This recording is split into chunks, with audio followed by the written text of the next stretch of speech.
పొద్దున ఈరోజు ఢిల్లీలో ఉన్నాం. రేపు ఆంధ్రప్రదేశ్ ప్రభుత్వానికి సంబంధించి ఎన్డీఏ గవర్నమెంట్ సంబంధించి చర్చల మధ్యలో ఈరోజు పొద్దున్నే తెల్లవారుజాము ఆల్మోస్ట్ ఒక 6:30కి ఈ రామోజీరావు గారి ఆయన మృతి వార్త తెలియజేశారు. చాలా దిగ్భ్రాంతిని కలిగించింది, చాలా బాధ కలిగింది. ఎందుకంటే నేనేం కోరుకున్నానంటే ప్రమాణ స్వీకారం తర్వాత వచ్చి వారికి కలవాలని అనుకున్నాను. ఆ పాపం ఆయన ఎంత ఇబ్బంది పెట్టారు ప్రభుత్వాలు గత దశాబ్దన్నర కాలంలో. పాప ఆయన ఎన్ని తట్టుకొని ప్రజలకి చైతన్యం చేసి ఆయన అండగా నిలబడ్డారు. ఒక మహోన్నతమైన వ్యక్తి.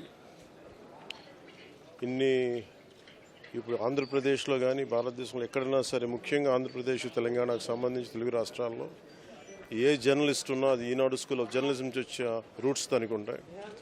అలాంటి కొన్ని వేలాది మంది జర్నలిస్టులని తెలుగు రాష్ట్రాలకు అందించిన మహానుభావులు.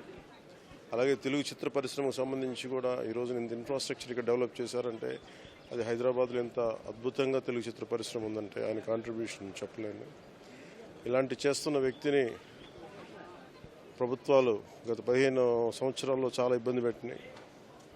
వాటన్నిటినీ తట్టుకొని ఆయన్ని ఇబ్బంది పెట్టిన ప్రభుత్వాలు ఈరోజు లేవు. ఆ విజయం ఆయనకి తెలియజేయాలని అనుకున్నాం, చేసి లోపల దురదృష్టం ఇలా జరిగిపోయింది. వారి కుటుంబానికి, ప్రతి ఒక్కరి కుటుంబ సభ్యులకి, అలాగే ఈనాడు గ్రూప్ ఆఫ్ కంపెనీస్ వారందరికీ కూడా నా జనసేన తరపు నుంచి, నా తరపు నుంచి వారికి నా సంతాపం తెలియజేస్తాను. ఈ సమయంలో మీ అందరికీ ఆ భగవంతుడు వారి కుటుంబ సభ్యులకి అండగా ఉండాలని కోరుకుంటూ సెలవు తీసుకుంటాను.